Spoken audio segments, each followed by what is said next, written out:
Hello everyone and welcome to my channel AJ2603 Shoes, where I will be talking about Goodyear welted and hand welted shoes and boots for men.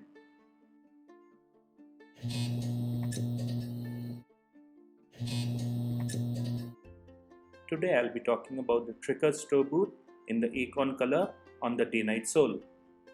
Now you really can't talk about Trickers without talking about their history, since it is such a vital part of the company and the boots and shoes that they produce.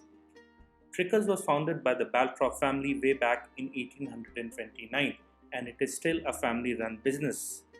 Now, in the 60s, they decided to change the name to Trickers because James Balthrop decided to marry a lady called Claire Louise Trickers and they renamed the brand to Trickers. Needless to say, this is one of the oldest shoe companies in the world which still produces its shoes and boots out of Northampton in England. They have also been allocated the royal warrant of appointment by Prince Charles himself in 1988. This basically means that they produce shoes and boots for the royal family. Now, coming back to the boot, this is the Trickers toe boot in their acorn color on the day-night sole. This is based on their 4497S last, which is one of their most popular last, and the acorn color is one of their most popular colors. I have owned these boots for almost 1.5 years and worn them about 50 odd times. At the time of making this video, these boots retail for £445, which is including VAT, which equates to £370 without the VAT. I bought these shoes at full retail from a store called A Fine Pair of Shoes in England. The Stow boot is a classic wingtip British country boot which stands out for its large medallion and its large broguing, which is present all over the boot. The broguing is rather pronounced and it is one of the major features of this boot. It comes in this nice acorn color which can be described as a tan yellowish golden color. The edge of the midsole is also this reddish brown almost mahogany like color. The look of this boot is quite unique. It is neither a dress boot, neither it is a work boot.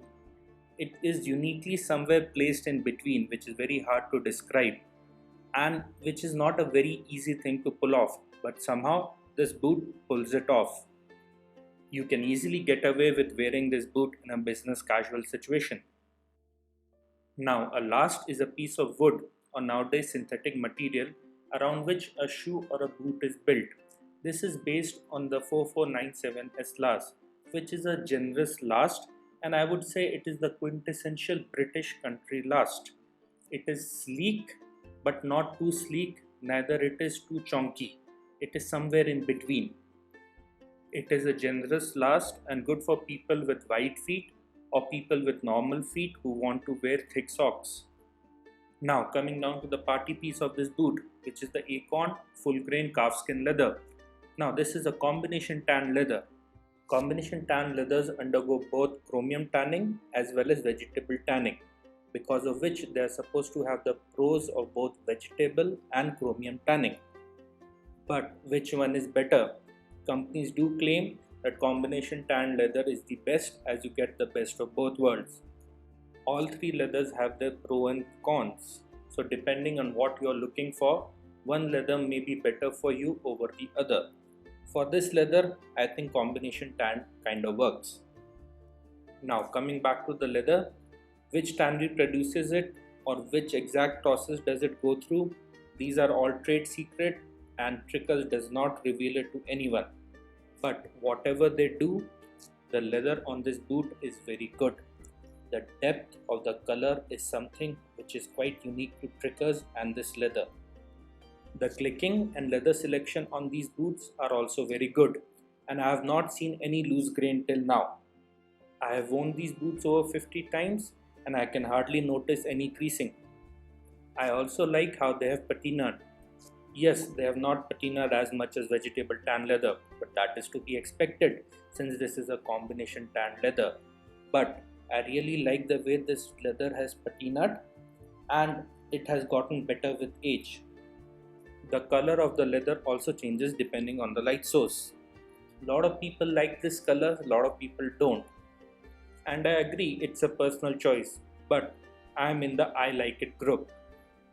The lining of the boots is a part which often gets overlooked, but it is quite important. It provides durability, structure, and heat management to the boot. These toe boots are fully leather lined, except the tongue, which I really like and appreciate in a boot.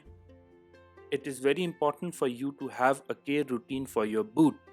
Now, Trickers recommends a cleaner and a conditioner without any solvent, as the solvent will strip away the finishing of the boot.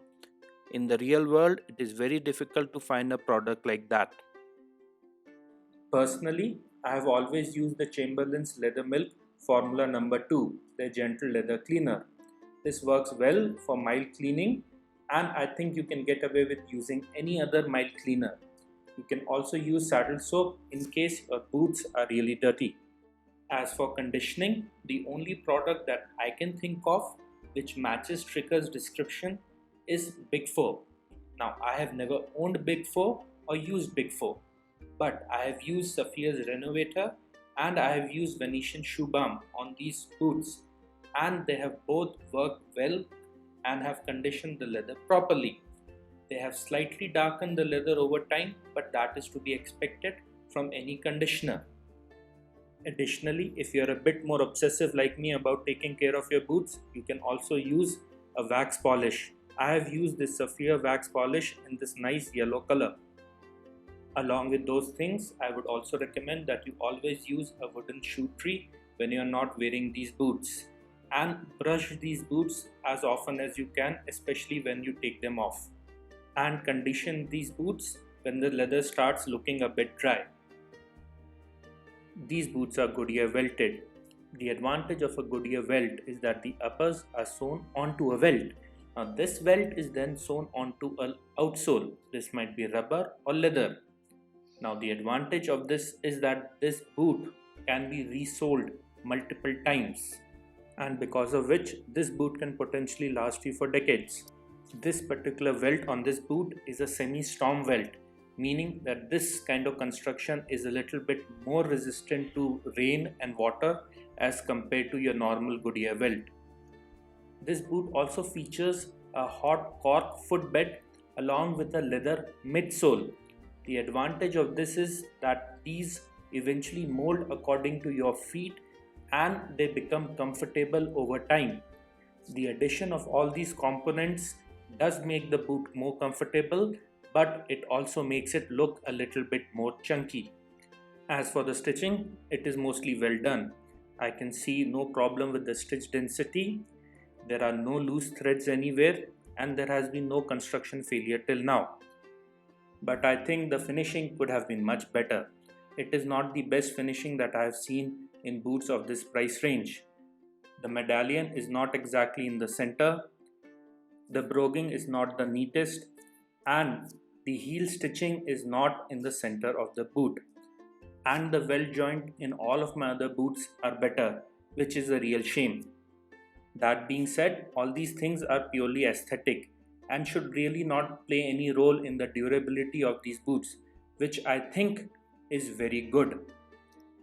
These boots feature 7 brass eyelets without any speed hooks. Now, depending on your liking for speed hooks, this may be a positive or a negative thing. Although I do like speed hooks, it is not a deal breaker for me. These boots also come with these brown braided laces, which I am not a big fan of, but they can be swapped out easily. The store boot comes in 2 sole options, the leather sole and a day-night rubber sole. There is also a Division Road exclusive Commando sole which is available in the US.